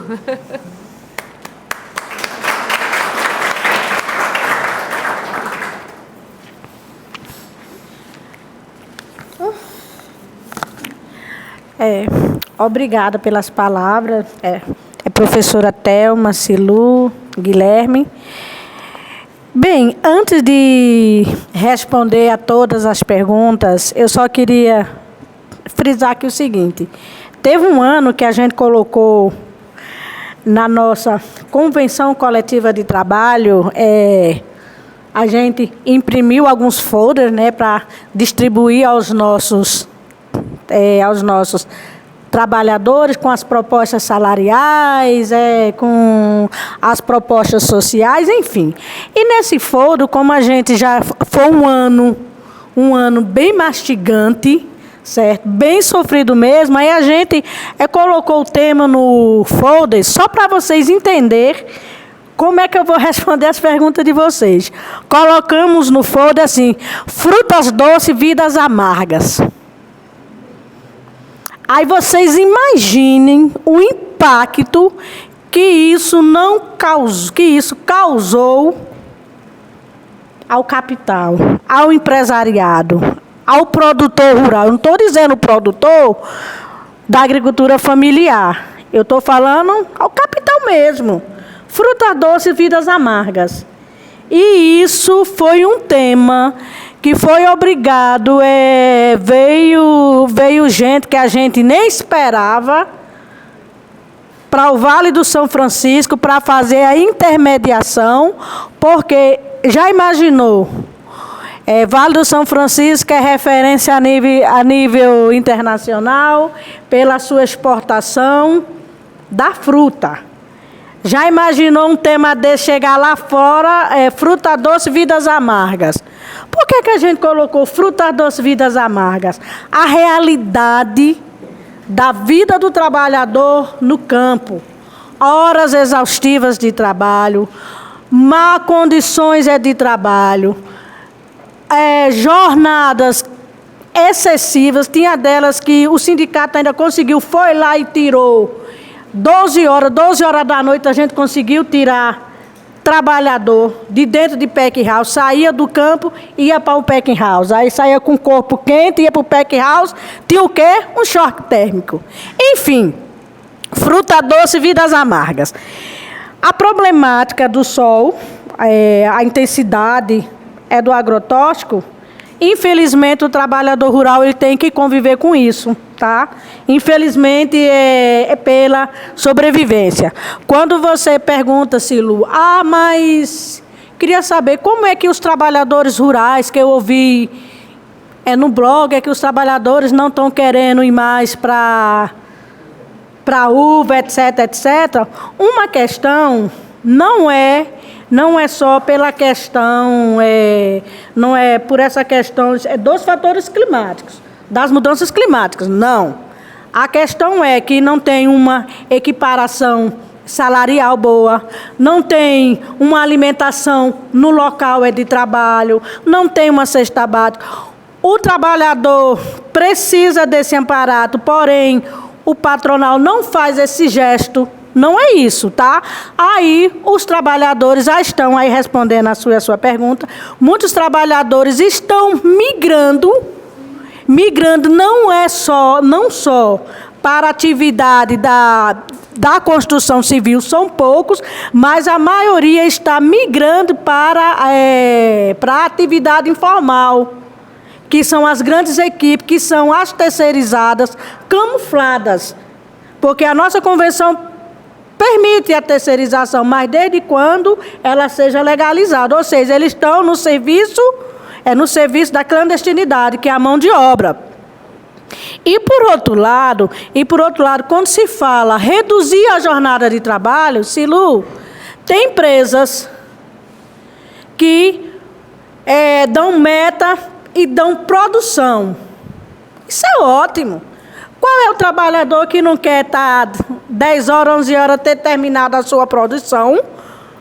Porque o nosso clima, ele é um clima maravilhoso, que judeia mesmo, certo? Ele quer, mas porém, quando o patrão faz essa oferta ao trabalhador, o trabalhador ele tira sua meta, ele tira sua produção, mas a saúde dele é afetada, porque ele vai ter ali a pressão de produzir, porém ele vai chegar à exaustão, porque é diferente de você trabalhar uma jornada de 8 ou 9 horas, ou você trabalhar por produção ou por meta. Numa meta, numa produção, você trabalha até 3 diárias.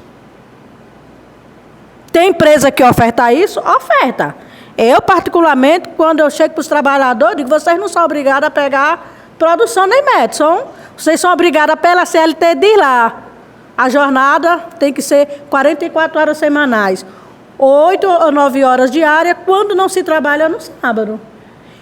Temos em Petrolina, que é referência, não vou dizer o nome aqui por uma questão de ética, mas a gente tem uma empresa em Petrolina que ofertou aos trabalhadores uma jornada de trabalho de 6 horas.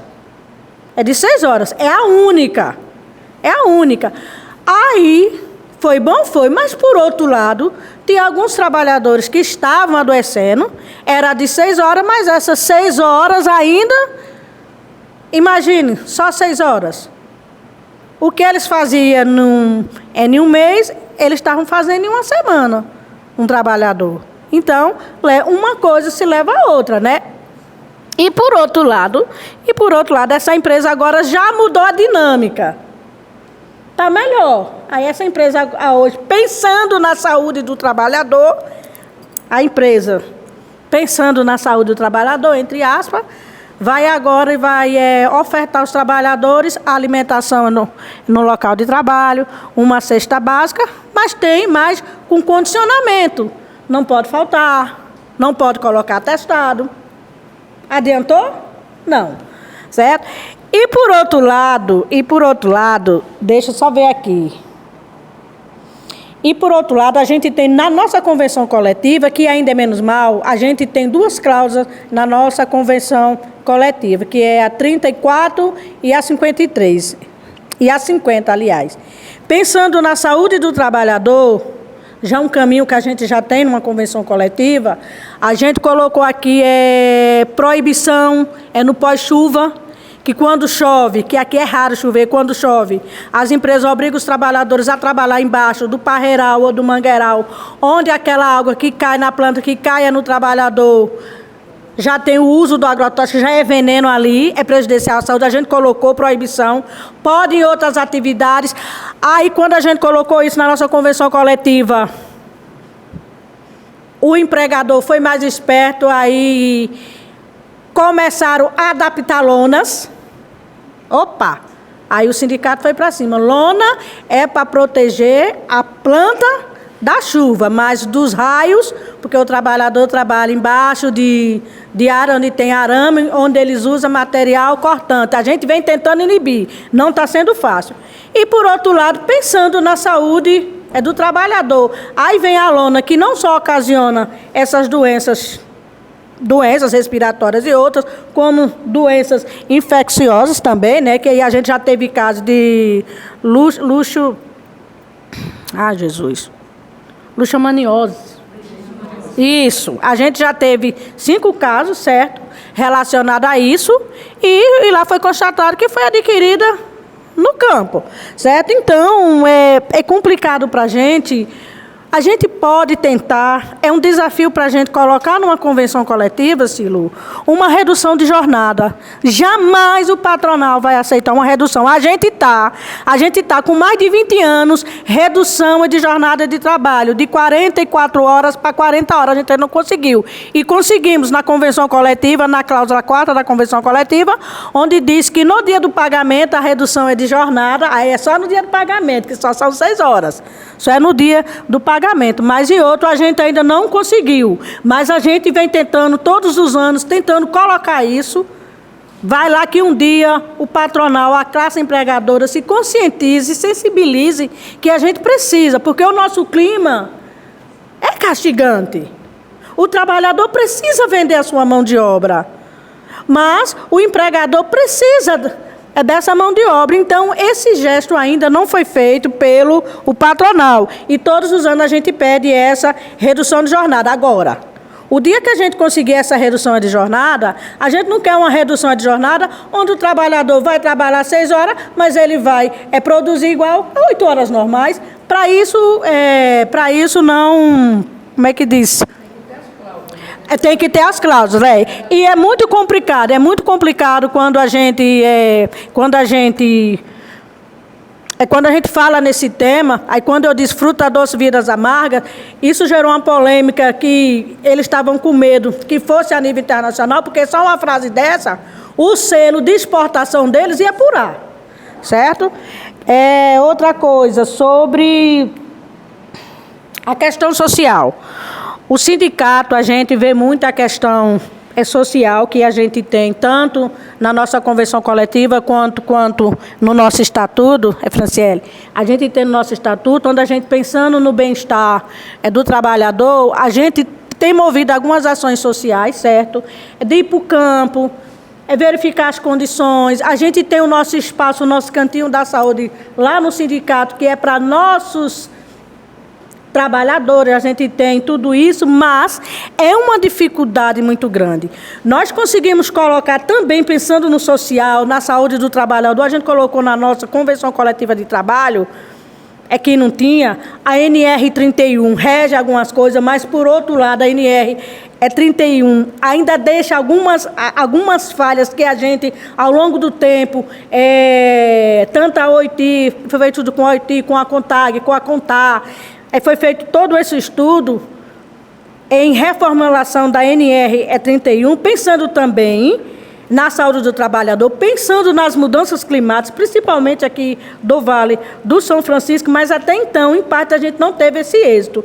E a gente conseguiu inserir na convenção coletiva, pensando na saúde do trabalhador, o boné árabe, mas é um boné árabe adaptado, não é aquele que é só aqui, mas é aquele que vem, que ele fecha por aqui, fica só a bilotinha do olho, certo? E a gente conseguiu o boné árabe também com o protetor solar, certo? E também os ônibus que transportam os trabalhadores, pensando na saúde do trabalhador, a gente colocou na nossa convenção coletiva que os ônibus que transportam os trabalhadores, que passam o dia na fazenda, ou eles têm que ficar em local coberto na sombra, ou eles têm que ter cortina, ou tem que ter vidro fumê, certo? E pensando na saúde do trabalhador, em relação à água, em relação ao clima, em relação à saúde, nós também colocamos na nossa convenção coletiva, e todo ano a gente tenta mais melhorar, colocamos água gelada e água gelada e potável no local de trabalho. No primeiro momento, a gente conseguiu colocar numa convenção coletiva água. Foi uma briga, né? Porque eu fui do tempo que eu alcancei, eu bebia água, eu podava lá a uva, fazia o processo da uva, era lá, levava uma garrafinha de água, botava no congelador, enrolava no pano de prato, que era para beber durante o dia. Era água. A empresa fornecia água, mas não era potável e nem gelada. Depois, anos depois, que a gente teve uma briga em 2014 para 2015, foi que a gente conseguiu colocar água gelada no local de trabalho. A gente já tem isso, pensando na saúde do trabalhador. Aqui e acolá a gente ainda encontra o descumprimento da convenção coletiva pelo patrão. A gente encontra, é realidade, é fato, e na maioria das vezes são empresas grandes, mas a gente encontra, certo? E pensando na saúde do trabalhador, né, pelas questões climáticas, lá vai eu de novo pelas questões climáticas. Nós, trabalhadores, tinha muitas vezes, quando a gente acordava de manhã, de madrugada, para fazer a marmita, quando a gente ia comer de 12 horas, porque o almoço é de 12 a 1 hora retorna para o campo, muitas vezes a nossa comida já estava fermentada, já estava azeda, e muitas vezes, quantas vezes eu não comia a comida já fermentada e azeda, porque eu tinha que comer. Então, pensando na saúde do trabalhador, a gente botou na convenção coletiva, vendo as questões climáticas, o nosso clima é muito quente, etc, etc. Botamos na convenção coletiva aquecedor de comida, certo? Aí as empresas têm aquecedor de comida, mas por quê? Na convenção coletiva. As empresas têm ponto de apoio coberto, está na convenção coletiva. Tudo isso pensando na saúde do trabalhador. E aqui e acolá tem alguns que tentam bular, né? Aí vai lá, são empresas pequenas, quando a gente chegar lá, teve aí o aquecedor de comida, tem. Quando a gente chega lá, se depara com 3 micro-ondas. Eu digo, vamos parar ajustando. Mas pelo menos o trabalhador, eu não uso micro-ondas, mas pelo menos o trabalhador vai estar ali meio-dia, vai estar ali quando chega a sua comidinha, está quente. não vai estar adoecendo, porque o nosso clima não é só a questão da água estar quente, em relação ao alimento também. Então, eu acho, deixa eu ver se eu respondi todas. Guilherme, estamos procurando sim. Todos os dias o sindicato faz aquela política social, faz aquela política de buscar mais políticas públicas que venham atender aos nossos trabalhadores. Não é fácil, porque a gente lida com um sistema, certo? É um sistema capitalista, é capital e trabalho. O empregador investe lá o seu dinheiro, mas ele quer em troca. Ele quer em troca. E nada vem de graça. E para a gente abrir certos leques é para ter algo. Muitas vezes a gente fica receoso, não dá um passo a mais, porque a gente sabe que aquilo ali como é que diz? É prejuízo para o trabalhador. Mas a gente vem buscando essas parcerias por meio das políticas públicas. A gente vem, sim, tendo bom diálogo, seja com a Univasf, seja com a Codevasf, seja com a Prefeitura, com a Câmara de Vereadores. A gente vem buscando isso, essas parcerias, para ver de que forma a gente pode mudar essa realidade, para melhorar a saúde dos nossos trabalhadores, para melhorar, na questão do pequeno agricultor lá no campo, porque a gente tem um sindicato de assalariado, que é o meu, mas a gente tem um sindicato da agricultura familiar, que é o Sintagro. Então, a gente procura buscar essas parcerias para a gente ter esse desenvolvimento das políticas públicas. É porque a gente precisa. E convidar vocês, se tiver oportunidade, dia 13 a gente vai estar com o ministro. Pela primeira vez na história, a gente vai estar com o ministro, né, falando sobre as boas práticas no Vale do São Francisco, né? Vai estar o ministro, o presidente Guilherme da Isso. Ele vai estar lá também, vai estar no sindicato. E quem tiver oportunidade, vai ser dia 13, às 11 horas lá no sindicato. Primeiro evento vai ser na Codevasf e em seguida vai lá para o sindicato, certo? Estejam convidados. E a gente vai estar com a pauta também para passar para o ministro, né? É para passar para o ministro essa pauta, onde a gente possa... Quais são os desafios, o que pode se fazer ele como ministro, por meio das políticas públicas, trazer mais uma seguridade para os nossos trabalhadores, seja na questão da saúde, seja na questão da mão de obra informal, que é o que está acontecendo. A mão de obra escrava, análoga à escravidão, existe sim em Petrolina. Não só análoga à escravidão, mas trabalho escravo mesmo existe. E só não está pior ainda porque o sindicato vem todo dia segurando o chicote. Porque se o sindicato baixar a mão, o chicote estala. Obrigada a cada um.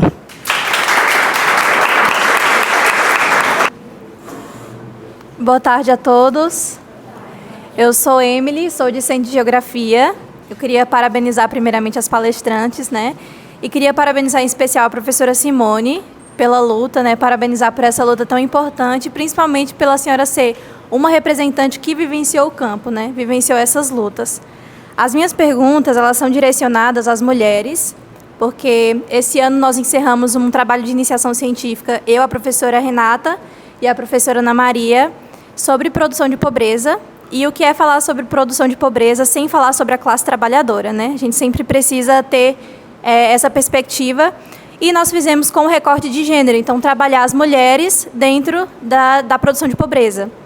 E aí as minhas perguntas são, a primeira pergunta é saber quantas mulheres estão sindicalizadas, saber se essas mulheres elas chegam a formalizar alguma denúncia no ambiente de trabalho e saber se existe alguma forma de nós, enquanto pesquisadores, ter acesso a esses problemas que são relatados por essas mulheres, a nível de pesquisa científica mesmo. Essas são as minhas perguntas.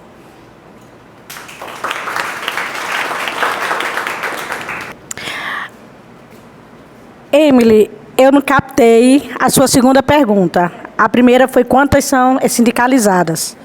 Sim.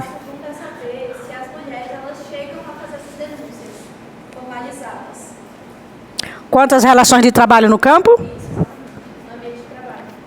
Olha, nós temos hoje, no Vale do São Francisco, em torno de quase 40 mil trabalhadores associados.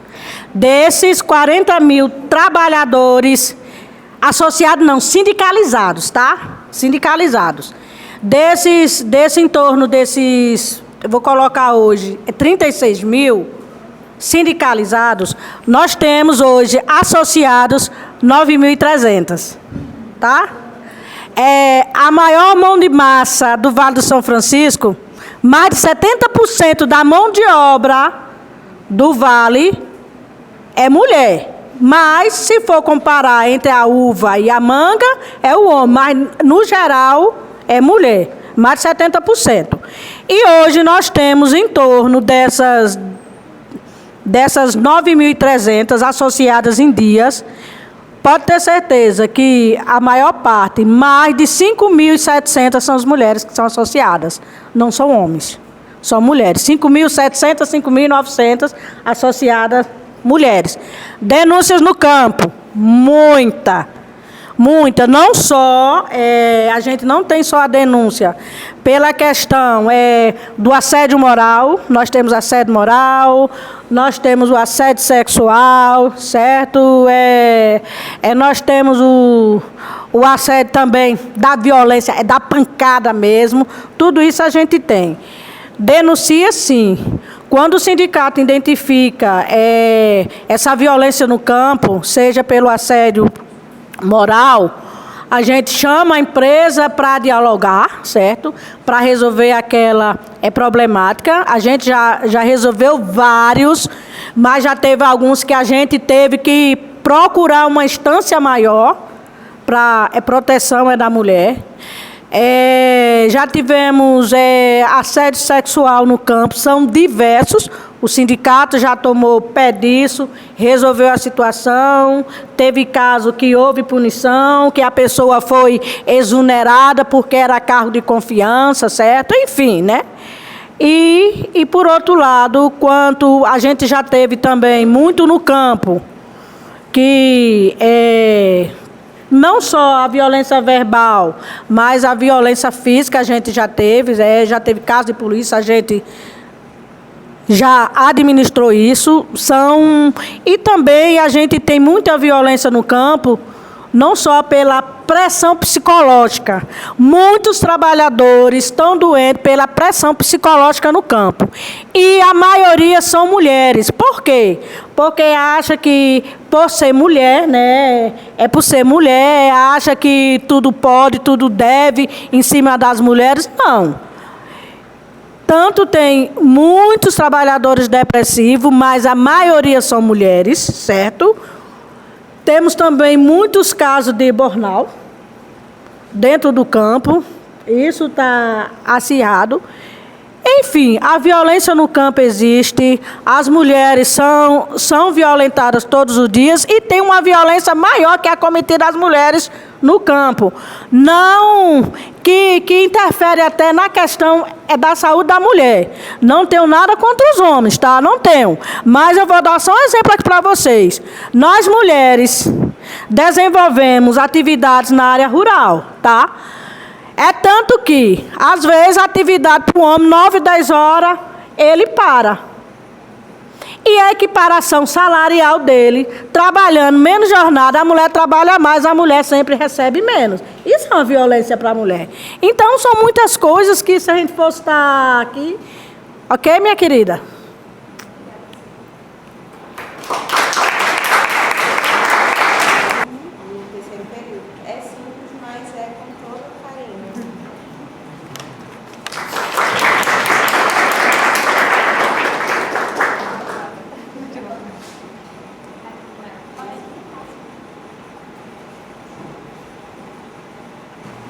Bom, encerrando o nosso evento de hoje, gostaria de deixar registrados nossos sinceros agradecimentos em nome de toda a comissão organizadora do programa Escola Verde, do LIEGMA e do grupo de estudo Grupo de Pesquisa Sertão, através da turma terceiro período de Geografia. Muito obrigado, Francislene e Simone, por trazerem importantes contribuições, né, sobre o tema, tendo proporcionado vários momentos de reflexões e proposições. Agradecemos aos professores presentes, né? Sidicley Pereira, Maria Cilu Caldeira, Renata Priscila da Silva, Rita Paradeda Muller, Guilherme José Ferreira de Araújo, a monitora Stephanie Pereira e ao nosso colega Gustavo Yuri Dias. Um agradecimento aos discentes que fizeram tudo isso ser possível: Júlio César da Silva Santos, Renata de Sá Cardoso, Caio Vinícius Pacheco, Caroline Gonçalves de Souza da Silva, e um agradecimento especial à turma do terceiro período: Isaías Bernardino Coelho, Jaqueline Barbosa Santos, Gil Wagner de Barros Silva, João Eduardo dos Santos Ferreira, Carlos Cauã da Silva Dias, Maísa da Silva Coelho. Vocês foram excelentes. E, por fim, agradeço a todos que esteve presente aqui e assim encerramos o nosso 4º colóquio Dialogando sobre as Águas e segundo painel sobre saberes locais e mudanças climáticas. Até o próximo colóquio e muito obrigada.